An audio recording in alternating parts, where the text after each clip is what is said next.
Magigisa ako ng luya.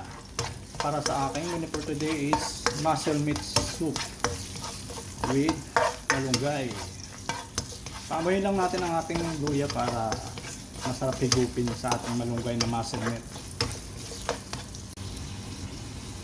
Yan, umamoy na po ang ating ginger o luya. Lagay ko na yung mussel meat. Iisa na po natin para mawala yung kanyang amoy. Ito ay frozen na nabili ko.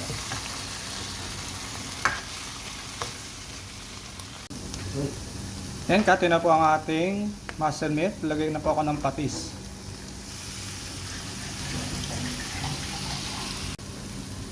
Pagad na po ako ng water.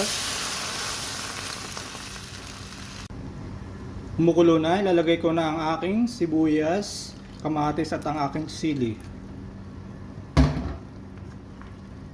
Lalagyan ko na rin po ito ng pampalasa.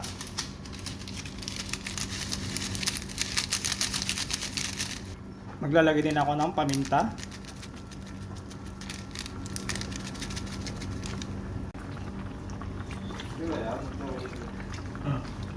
Lalagyan natin ang ating malunggay.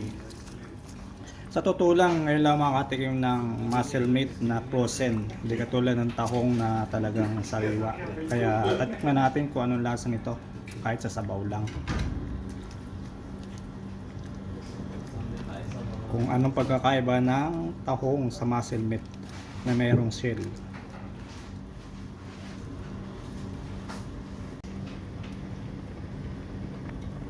Yan, titikman ko na yung aking mussel meat soup with malunggay. Kung talagang pares ang lasa ng ating sariwang tahong. Sabaw muna tayo para sigurado.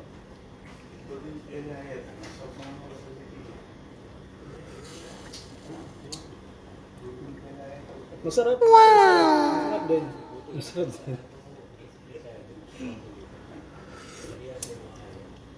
Parang pares lang sila ng lasa, kaso nga frozen nga lang to. Pero mas masarap talaga yung yung tawon talaga na mayroong shell. Kasi mayroong mga gatal-gatal pa yung gaya, yun na nagpapasarap. Pero masarap din to.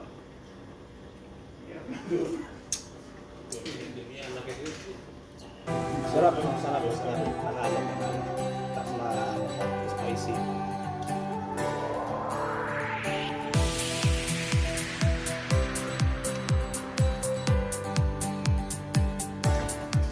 Great. Thank you po for watching. God bless all this Sunday to everyone. Thank you very much again.